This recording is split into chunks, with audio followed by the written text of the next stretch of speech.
Et si la Nouvelle Jérusalem, c'était l'Afrique? Eh oui, le peuple élu serait en Afrique. On nous a tellement menti. On s'en aperçoit là. Alors vous allez me demander pourquoi? Mais le peuple africain a tellement souffert depuis des décennies. Pourquoi Dieu les aurait pas choisis? Justement, je regardais un reportage sur l'Afrique là, et on peut même pas s'imaginer, on les a corrompus depuis des centaines, des milliers d'années en fait. On leur a amené des fausses croyances, on leur a volé des totems qu'on a amenés chez nous. L'histoire a été plagiée par des complotistes, par, on va dire, des blancs et des sans-mêlés de l'époque. Ils ont pris l'histoire du peuple noir, ils ont changé, ils ont tout modifié. Ils ont changé les noms, les lieux de naissance, les appellations, les couleurs. Ils ont introduit dans les canons, ils sont allés plutôt rédiger des bouquins au Moyen-Âge avec les cerveaux primitifs. C'était des esclavagistes et des racistes. Donc, ils ont tout modifié en pensant que, en modifiant, la vérité n'allait pas les rattraper. En cela, ils vont faire des films aussi sur les dessins animés, sur les sirènes des eaux.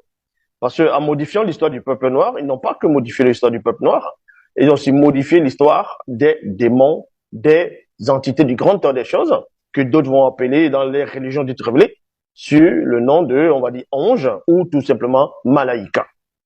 La Bible relate l'histoire du peuple noir. La Bible, c'est l'histoire de l'homme noir.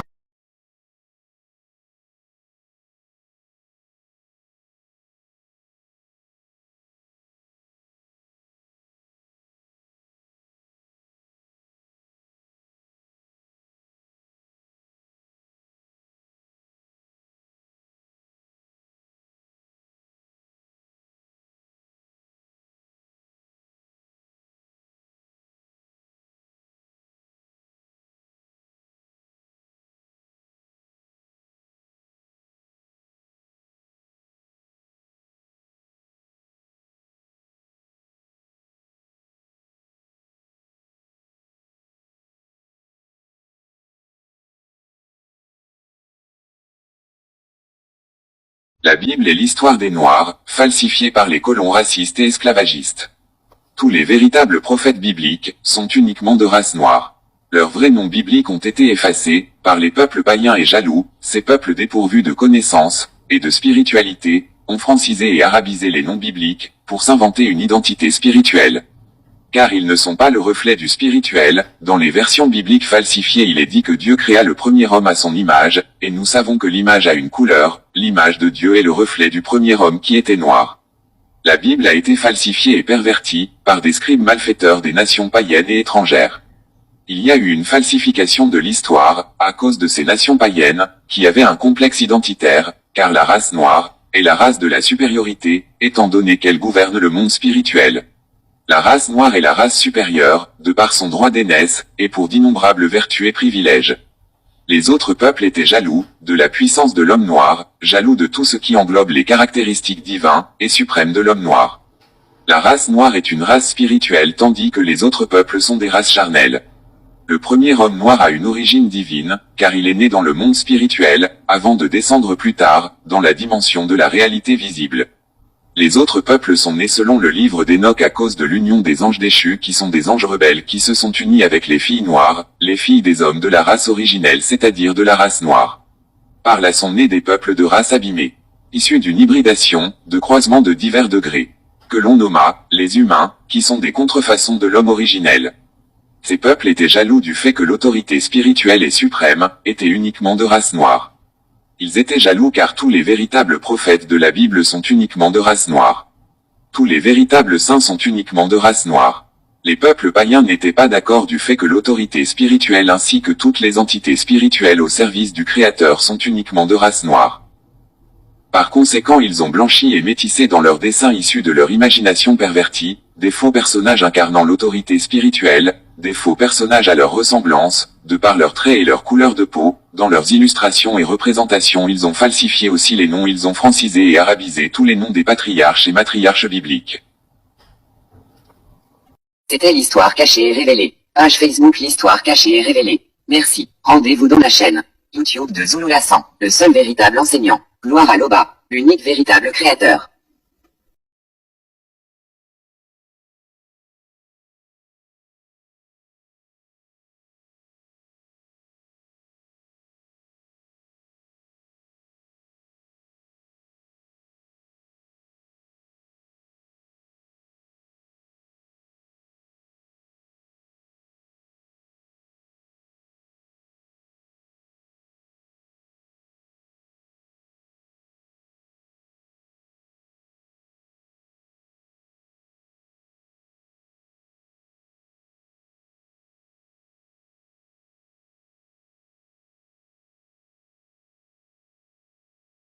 Il est très important pour l'homme noir de savoir que son histoire n'a pas commencé avec l'esclavage. Pour arriver à ôter ce complexe d'infériorité qu'on a vis-à-vis des autres peuples, nous devons savoir que notre histoire a commencé avec les empires les plus puissants qui existaient dans le temps. Alors désormais, quand tu parles de toi, mon frère, ma soeur, arrête de dire que tu es pauvre, que tu viens d'un continent pauvre ou d'un pays pauvre. Comment peut-on être aussi pauvre avec autant d'or noir? Comment peut-on être aussi pauvre avec autant de richesse? Le pauvre, c'est celui qui ignore sa richesse. Bilolo Congo. Alors, quand un noir a envie de se décourager, il faut qu'il se rappelle qu'il descend d'une grande lignée de reines et de rois qui ont marqué l'histoire. Et ceci grâce à leur spiritualité. Le travail de l'oppression a été tellement bien fait sur nous, dans nos cerveaux. Au lieu de nous éduquer, on nous instruit. Au lieu de nous aider, on nous offre la possibilité de laisser nos terres. Résultat, nous avons le berceau de l'humanité, un pays capable de produire, mais il n'y a personne pour rester, pour prendre ses responsabilités. Parce qu'on nous offre la fuite et c'est là qu'ils font semblant de nous aider. Ils nous offrent l'immigration pour aller nous rendre en esclavage moderne. Et pour que cela fonctionne, ils ont besoin de l'instabilité dans ton pays. Alors c'est toi maintenant, l'esclave moderne, qui va te proposer pour travailler pour rien. Il est grand temps de faire un retour à la source pour arriver à nous identifier à nous. Tu es un prince. Tu es une princesse. Tes grands-parents étaient des rois et des reines. Alors arrête. Arrête. Arrête, arrête de te sous-estimer, arrête de te rabaisser, sinon je vais m'énerver. Ce n'est pas partout qu'ils ont la terre pour arriver à extraire ce qu'ils veulent, mais ils font quoi? Ils s'accommodent, ils s'adaptent, ils créent un moyen. Parfois, quand ils ne peuvent pas créer des moyens, ils vont en Afrique, ils vont piller, ils vont prendre ce qui est important et ils vont t'offrir ce que tu crois être important pour toi, mais qui te détruit. Ou du moins s'ils t'utilisent tout court. Donc de ce fait, nous devons nous réveiller. Nous devons leur redonner ce qu'ils nous ont donné, qui ne nous servent à rien, et reprendre ce qui est à nous. D'où notre spiritualité. Notre spiritualité se base sur des principes. Elle se base sur des techniques de développement. Donc il faut que nous sachions qui nous sommes pour arriver à être ce que nous voulons devenir. On ne va pas se plaigner de notre histoire comme des gens qui n'arrivent pas à guérir. Ça ne va servir à rien. Il faut qu'on se serve de notre histoire pour arriver à créer notre futur à partir de notre passé. Et c'est seulement là qu'il va se produire ce qu'ils se sont toujours battus pour empêcher d'arriver. Le retour des fils et des filles de nos majestés.